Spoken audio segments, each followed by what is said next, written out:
Rapper Immortal Technique, a fairly popular underground independent artist who has songs about 9/11 truth and the Illuminati and other socially conscious messages, was arrested in California Friday for allegedly robbing and allegedly roughing up some vendors who appear to have been selling some bootleg merchandise of his outside of his own show. And so when the rapper and some of his entourage...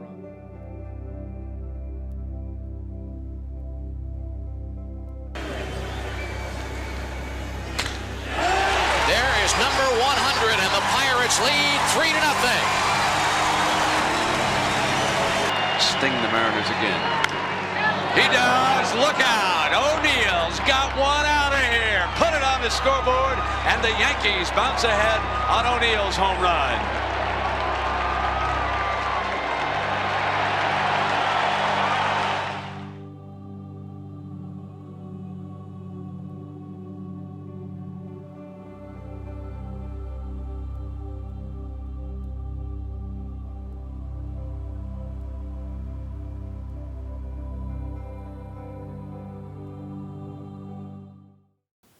But the real question is, do you internalize it and let it define you? And do you start to think of yourself as a failure? And that's where I think failing can become a defining moment and a test of character. So, you know, one of the examples that I can just point to in my career, and there are many, is that I was at the University of Louisville, and I started my career as a high school teacher for 10 years. And then after my first husband died of cancer, I went back and got advanced degrees, married my current husband, and we moved into higher education, being professors, and then I moved into administration. Well, when I was at the University of Louisville, I was the associate dean in the School of Education. The dean's job became open, and I craved it and wanted it quite badly. Well, that's a tough first question. I think anybody who achieves greatness in any profession, or just anybody in life, is going to have to deal with failure. And one of the things that I learned later on in my career when I was managed by Tony La Russa, who I had for 5 seasons, and he's a Hall of Fame manager. And one of the things he talked about a lot was you have to embrace fear and failure and kind of make it your friend. Make fear your friend, because you're going to fail. It's a tough game. Baseball is a tough game. Life is tough. You're going to have failures. I think for me personally, probably the biggest thing was to overcome the concern of maybe what people thought and how they define failure, because they saw as a starting pitcher success and failure was win and loss, and for me it was going out to do my job to give my team an opportunity to win. Like I said, I considered it a personal failure in life. I definitely didn't use the opportunities that I was given to be as good of a leader as I thought I could be, but in terms of musically, they were a failure in that sense, because I wrote a lot of important things for Revolutionary Volume 1, and even the beginning of 1 or 2 songs from Revolutionary Volume 2 while I was incarcerated. So, I mean, it definitely was a place where I was inspired to some degree, not inspired in the positive sense, but inspired to keep myself sane in sort of a survival sense. You know what I mean? So they had done a lot of interviews, and I was one of 2 finalists for the job. So, you know, from an odds point of view, I had a 50-50 chance of getting it. But the odds were against me, because at University of Louisville, they rarely hired somebody into a dean's job who was already at the institution. They preferred to hire people from outside. So I knew the odds were against me. But I gave it my all. I put my heart into it. I did my very best job.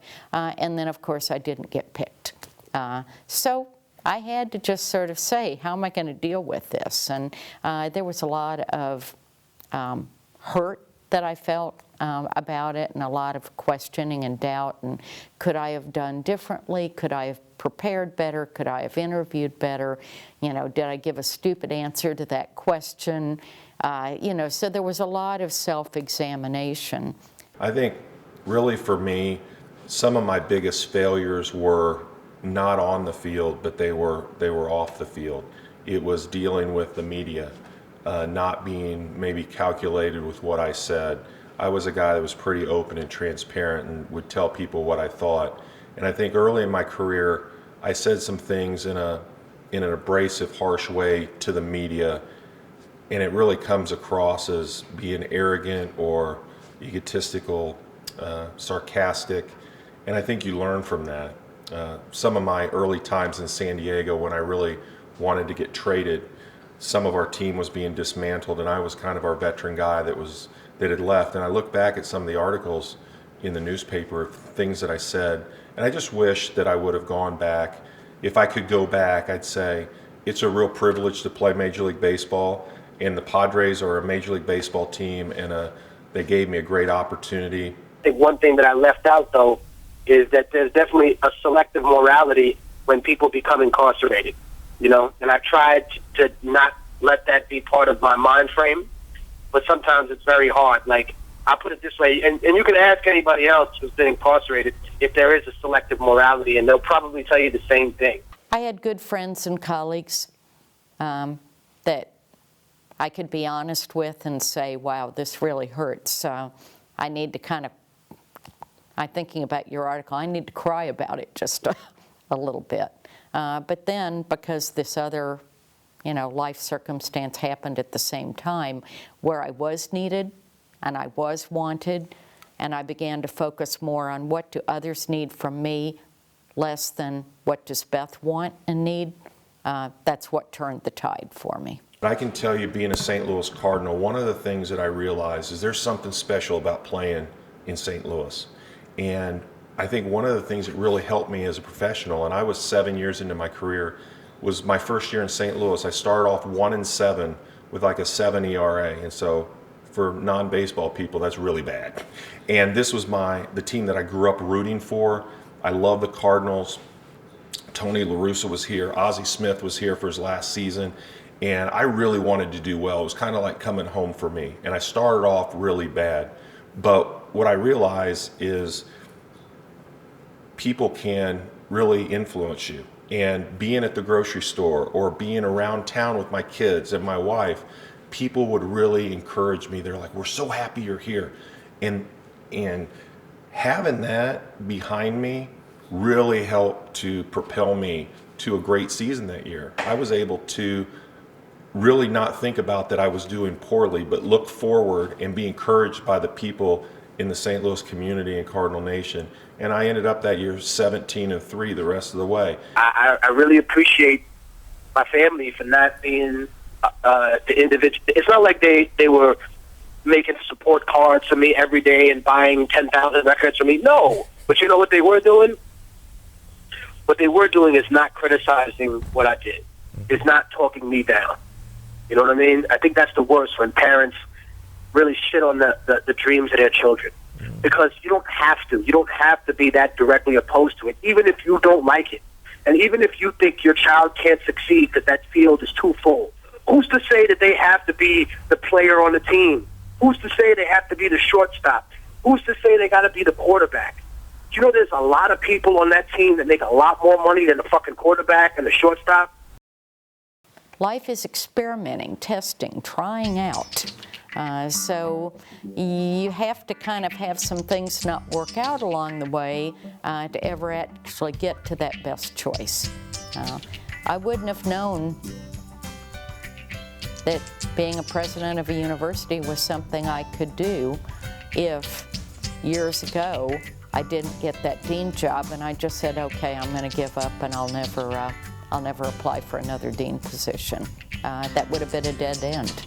And I wouldn't have had this as a choice even available to me. I think you have to risk. You have to believe in your God-given talent and go out and do the very best you can.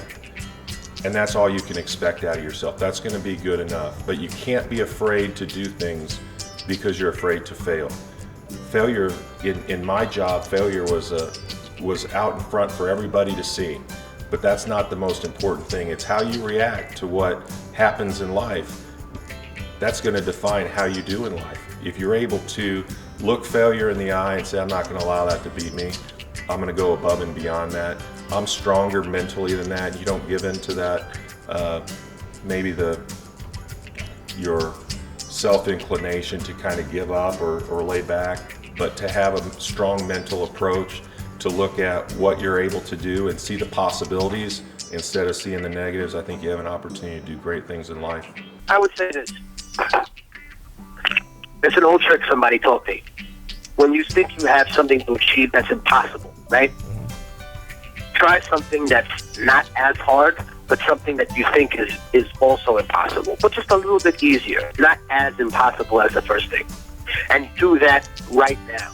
Something you've been scared to do, something you've been pushing off. Let's say it's a conversation with your father about something, or your mother. Let's say you've been holding in a secret to tell one of your friends for a long time. Like something very simple that is just making you uncomfortable, but you know you have to do.